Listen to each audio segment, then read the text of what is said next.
Salve, salve, amigo baesiano de todo o Brasil, tudo bem? Nós estamos aqui, eu estou aqui, melhor dizendo, né? Para falar das revoltas coloniais, as revoltas que sacudiram o período colonial e estabeleceram aí a realidade de que o Pacto Colonial Portugal-Brasil não é necessariamente um mar de rosas. Eu sou Eduardo Baes. Este é o canal História com Baes. Inscreva-se aqui embaixo se você ainda não está inscrito no canal. Ative o sininho, dê um joinha. Além disso, aqui na descrição do vídeo você vai encontrar o PDF desta aula para você poder acompanhar. Já vai acessando e vai baixando antes de eu começar as explicações. E um formulário para você preencher e poder fazer parte do seleto grupo que tem contato direto comigo via WhatsApp, via e-mail, para você ficar sabendo das promoções, ficar sabendo das listas de exercícios e das ações que são feitas exclusivamente para este grupo que participa via e-mail, via WhatsApp, via formulário que você vai preencher. Também você tem acesso às minhas redes sociais ali, tá bom? Muito bem, sem mais delongas, vamos em frente, vamos falar das revoltas coloniais que se estabeleceram ao longo de todo o período. Veja, nós vamos passar pelas revoltas chamadas nativistas, pelas revoltas emancipacionistas. Depois eu vou falar das revoltas dos índios e da revolta dos negros africanos, dos escravos, ok? Comecemos então pelo que nós chamamos de revoltas chamadas nativistas, ok? As revoltas nativistas. Veja só. Nós estamos aí no final do século XVII, início do século XVIII. A União Ibérica ela já terminou, os holandeses já foram expulsos do Nordeste e Portugal voltou a dominar por completo a sua área na América, particularmente a região nordestina. É ali na região nordestina que vai surgir um sentimento denominado de sentimento luso-brasileiro, quando os locais, os indivíduos locais, os colonos locais, sem a ajuda da metrópole, se juntaram para expulsar os holandeses. Esta situação, este momento no qual eles se juntaram, deu origem a um sentimento denominado de sentimento nativista, o sentimento luso-brasileiro. A realidade e a noção de que eles pertencem a uma outra área que não a metrópole portuguesa. Embora seja Império Português, embora nenhuma dessas revoltas queira em algum momento a separação, a independência do Brasil, elas demonstram claramente que há um descontentamento para com o pacto colonial. Essas revoltas são frutos desses descontentamentos, sobretudo com a elite dos colonos, a elite luso-brasileira, que vai pegar em armas, que vai se revoltar contra a ação da metrópole. Então, sem grandes novidades aí, nós temos esta característica e é importante que você se lembre que nós não estamos falando de independência, mas de descontentamento local com o pacto colonial. É algo local, é algo regional, muitas vezes circunscrito a uma vila ou uma cidade.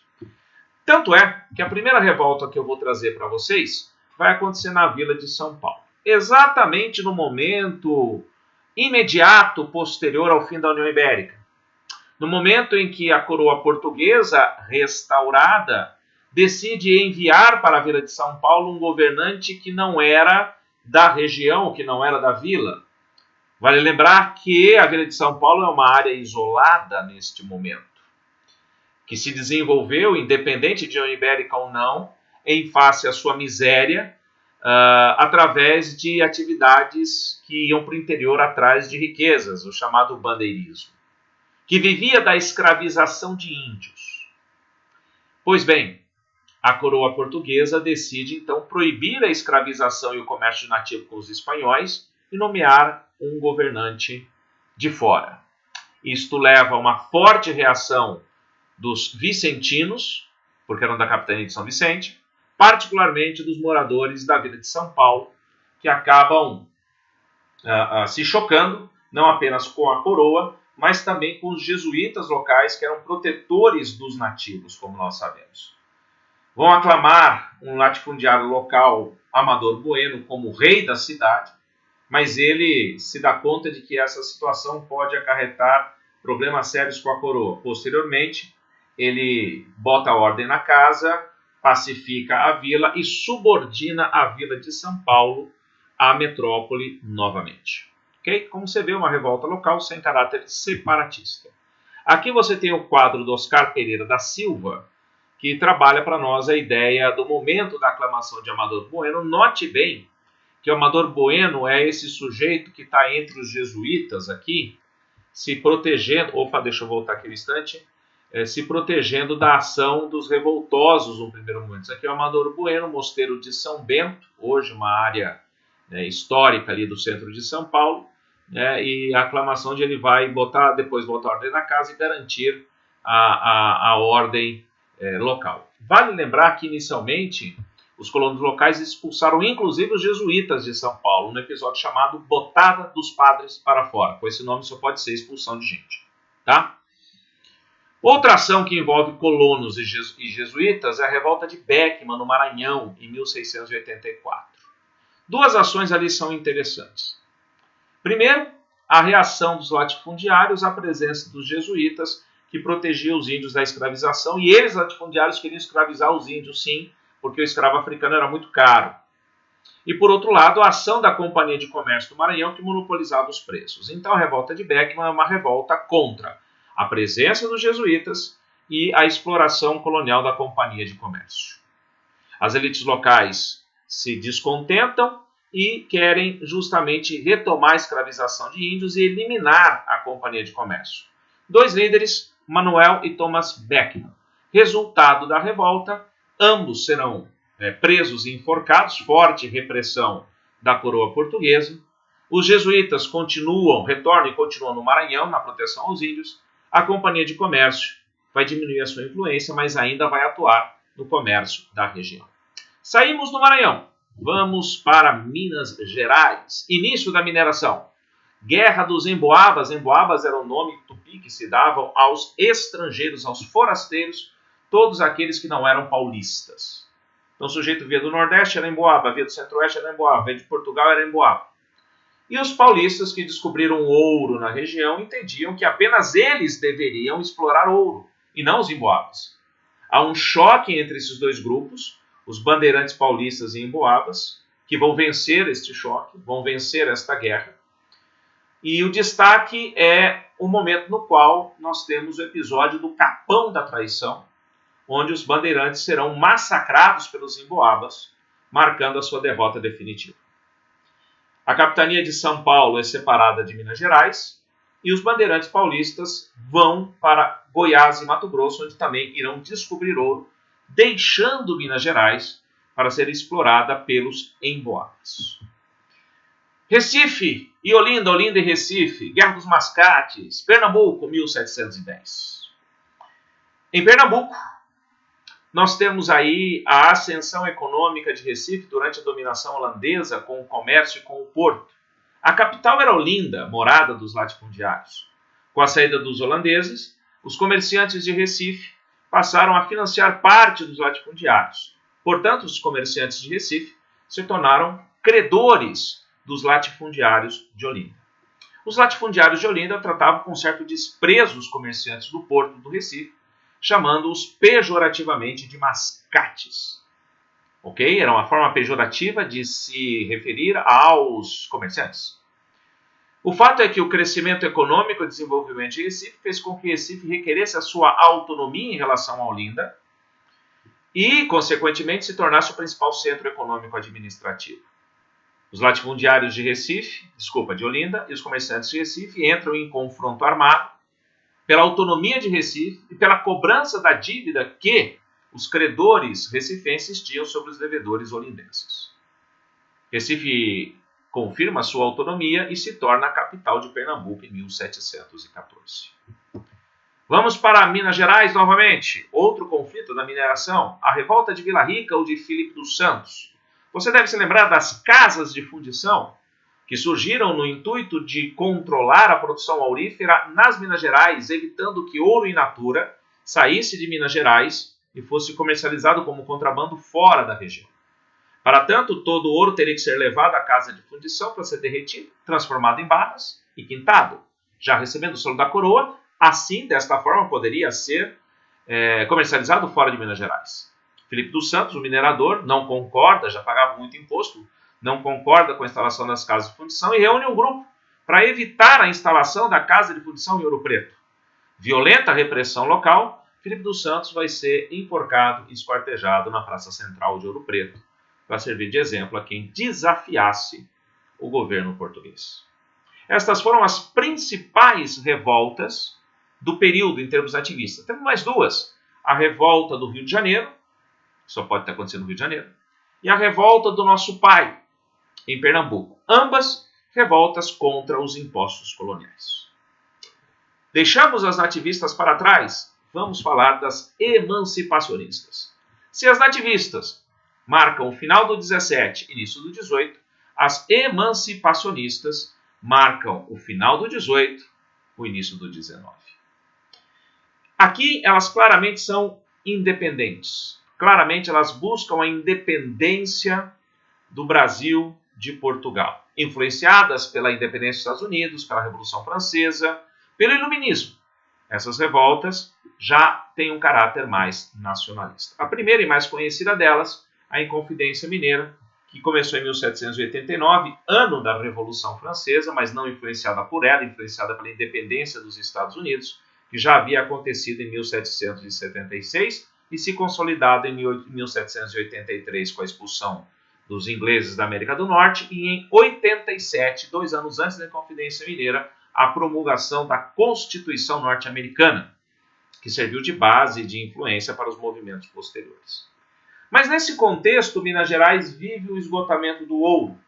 Nesse contexto, Minas Gerais já está no momento da administração de Portugal, chamada de A Viradeira. De 1750 a 1777 foi a época da Era Pombalina. Desenvolvimento, iluminismo, arroxo colonial, mas por outro lado, grande produção de ouro.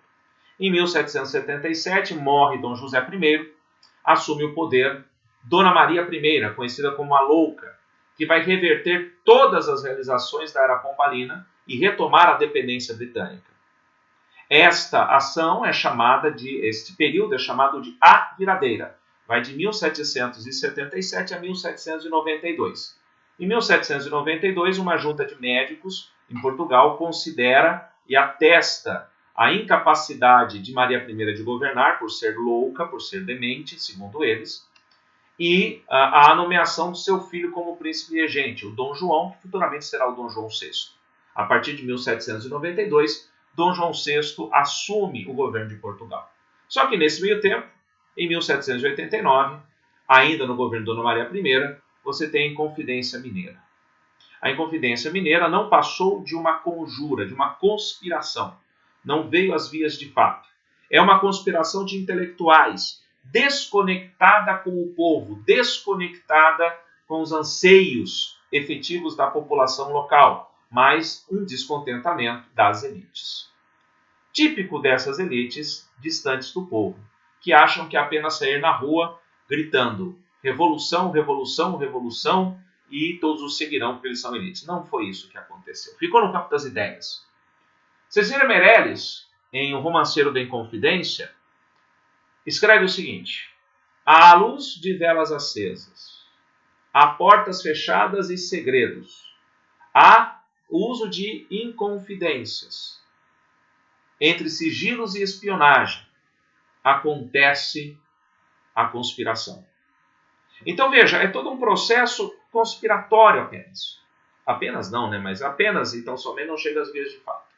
O contexto é o esgotamento do ouro, a crise econômica, a exploração abusiva de Portugal, impostos abusivos, uso da derrama, a cobrança com o confisco de propriedades, a proibição do desenvolvimento de manufaturas na colônia com o alvará de proibição industrial de 1785.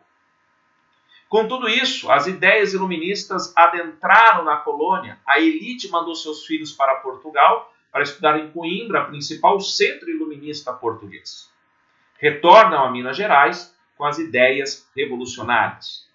Líderes todos da elite mineira, Cláudio Manuel da Costa, um advogado, Tomás Antônio Gonzaga, que é um promotor de justiça, né? Alvarenga Peixoto, também ligado ao funcionalismo público, e um militar, um capitão, na época alferes, do exército português, Joaquim José da Silva Xavier, conhecido como Tiradentes, também chamado de O República, pela sua defesa forte dos ideais republicanos norte-americanos.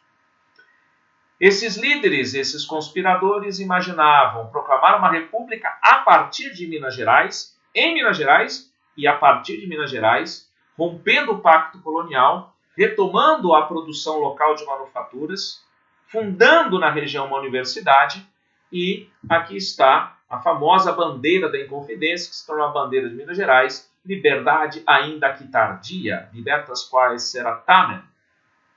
Essa liberdade ainda que tardia, inspiração iluminista.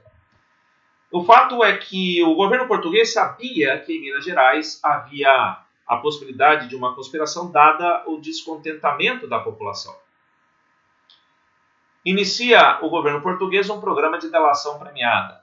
Quem delatasse um movimento que de fato fosse comprovado que estava tentando derrubar ou separar Minas Gerais, teria suas dívidas perdoadas e a derrama estava para ser decretada. Nesse contexto, que um dos inconfidentes, um sujeito chamado Joaquim Silvério dos Reis, já desesperado devido às suas dívidas em relação à coroa e na iminência de perder as suas terras e perder as suas propriedades, ele então denuncia o movimento às autoridades em Minas Gerais. Todos são presos, a maioria, se não os líderes, foram degradados para a África, onde passaram a exercer as suas funções na África. Por exemplo, Tomás Antônio Gonzaga foi embora para a África, para Moçambique, e foi ser juiz e promotor por lá. Já Tiradentes, ele vai ser enforcado, e aqui há que se pensar muito na construção do mito Tiradentes. Eu disse para vocês que Tiradentes era um militar, e a pergunta é, qual é a pena dada a um militar por conspiração e traição à farda? É pena de morte. Então ele será enforcado como exemplo, esquartejado como exemplo, mas não porque ele era o mais humilde, o mais pobre ou um mártir, mas porque ele tem essa questão também ligada à sua herança militar. Mas ele será construído como um herói, e de fato podemos questionar isso ou não, sobretudo após a proclamação da República em 1789, exatamente 100 anos depois da Inconfidência. Durante o período imperial, a Inconfidência Mineira foi tratada como um movimento criminoso. Ele só se torna um movimento heróico de independência a partir da proclamação da República, onde vai se buscar um movimento republicano antimonárquico. E que melhor movimento republicano antimonárquico do que aquele que foi feito pela elite de Minas Gerais, tendo como líder um militar. E aí você vai ter a construção da figura mítica do mártir da independência, a figura do Tiradentes. Veja esses dois quadros. O primeiro quadro é o famoso quadro Pátria Amada Esquartejada, ou Tiradentes Esquartejado, numa alusão aí ao sacrifício de Tiradentes e até uma identificação com o cristianismo. No outro quadro, você tem uma releitura em relação ao genocídio da população negra pelo artista João Teófilo. Você veja que há semelhança e ambos os quadros já apareceram em exames vestibulares, inclusive o quadro do João Teófilo, que mostra aí o genocídio da população negra, ele foi colocado numa prova da Unicamp, fazendo menção ao outro quadro, ao quadro do Pátria Amada Esquartejado, do Tiradentes Esquartejado. Saímos de Minas Gerais, vamos para o Rio de Janeiro mais uma vez. Outra conjuração, outra conspiração, né, que nunca foi provada de fato, porque os líderes foram presos, mas com a falta de provas, que foram eliminadas, eles acabaram sendo anistiados. A sociedade literária se torna um local de encontro para a conspiração contra o absolutismo. Difusão das ideias literárias, os líderes acabam sendo descobertos e presos, mas, como disse, sem grandes resoluções. Aqui você tem um quadro sobre as duas principais conjurações, a conjuração mineira e a conjuração baiana, para você poder comparar. Você tem ali quando, objetivo, e aí as diferenças começam. Na influência, a independência dos Estados Unidos, e na conjuração baiana, a Revolução Francesa, particularmente o jacobinismo. Ideologia igual, a causa de uma é a crise mineradora, a outra a crise de abastecimento na cidade de Salvador e o alto custo de vida. Liderança, conjuração mineira, elites coloniais. Conjuração baiana, a camada média e a camada popular. Também chamada de a Revolução dos Alfaiates. Propostas diferenciadas, uma moderada, a outra revolucionária. Veja que já no século XIX, às vésperas da independência do Brasil, estoura em Pernambuco mais uma revolta, a chamada Revolução Pernambucana. Pernambuco, em decadência econômica desde a cana-de-açúcar, da falência da cana-de-açúcar, e agora, mesmo com o renascimento agrícola, não atinge os patamares econômicos necessários. Os altos impostos previstos pela corte portuguesa no Rio de Janeiro, para manter a corte portuguesa que estava no Rio de Janeiro, os privilégios dados aos comerciantes portugueses são as causas do descontentamento em Recife. Com isso, a cidade é tomada pelos revoltosos por 2 meses, que vão proclamar a independência de Pernambuco, a formação de uma república com os ideais iluministas, e com uma liberalidade de impostos. Logo em seguida, Alagoas, Paraíba e Rio Grande do Norte aderem ao movimento. No entanto, a escravidão, apesar do apoio popular, a escravidão não foi abolida de imediato. O que acontece é que, neste momento, a coroa portuguesa, ainda com Dom João VI, investe numa pesada repressão a partir do Rio de Janeiro, e a revolta será debelada violentamente, deixando resquícios e ressentimentos que serão revividos 7 anos depois contra Dom Pedro I na Confederação do Equador, que veremos no primeiro reinado. Aqui, nós fechamos as revoltas emancipacionistas e vamos falar das revoltas dos índios. Na questão dos índios, o destaque sempre está a esses 3 pontos. Os índios se revoltam contra a escravidão, contra os maus-tratos, contra humilhações. Pudera também, defendem o seu território e durante todo o período colonial estarão em conflitos com os portugueses, em grande parte conflito com os portugueses. Primeiro destaque, lá no século XVI, por ocasião ainda da presença dos franceses no litoral, nós temos um episódio chamado de a Confederação dos Tamoios. Os tupinambás, do litoral do Rio de Janeiro, se unem aos franceses na defesa da região e na implantação da colônia França-Antártica na região. Os portugueses terão o apoio inicial dos jesuítas, que vão trazer alguns apoios indígenas. O que vai acontecer é que haverá uma reação dos indígenas contra a escravidão. E eles acabarão, no primeiro momento, apoiando os franceses, mas quando estes são expulsos, eles perdem grande parte desse apoio dos franceses, se enfraquecem e entram em choque os portugueses, já bastante enfraquecidos. Os jesuítas conseguem estabelecer um acordo com as lideranças indígenas chamada Paz de Iperogue, que desmobilizou o grupo e a partir daí se tornaram presa fácil para os colonizadores que massacraram e escravizaram as tribos litorâneas. Em 1750, eu fiz menção quando eu falei dos tratados de limites, nós temos aí a Guerra Guaranítica, quando os índios das missões e os jesuítas, para ser mais exato, 1759, eles se juntaram para resistir ao avanço português na região e à exploração dos nativos.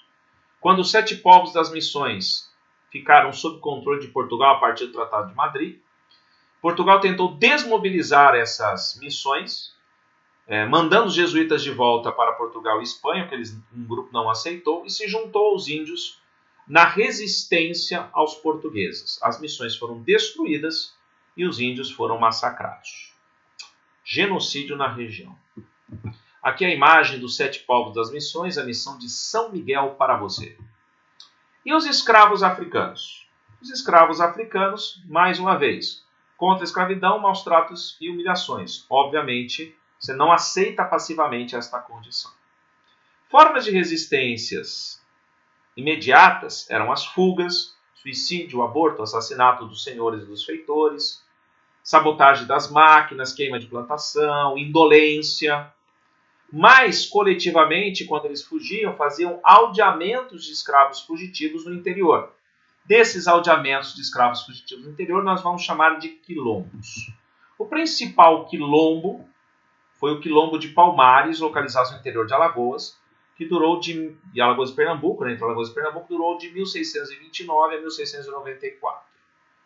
Tiveram vários líderes, o mais conhecido é o Zumbi, que foi o seu último líder que resistiu, né, ao avanço dos bandeirantes contratados para destruir o quilombo de Palmares, mas em 20 de 11 de 1695 ele foi definitivamente destruído e Zumbi é morto em combate e é utilizado esse dia como o Dia Nacional da Consciência Negra.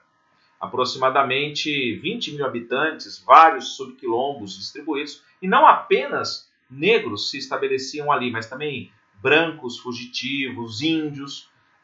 Embora fosse uma área de resistência à escravidão colonial, no quilombo de Palmares existia a escravidão tribal, que o Zumbi mesmo tinha os seus escravos, decorrentes de outras etnias africanas. O que era muito comum entre as etnias africanas é a escravização pelo domínio. Tá? Então era uma luta contra o domínio português, mas que mantinha, sim, escravidão nos seus domínios. O próprio Zumbi tinha escravos. E escravos africanos, diga-se de passagem, que eram de outra etnia que não a dele. Perfeito?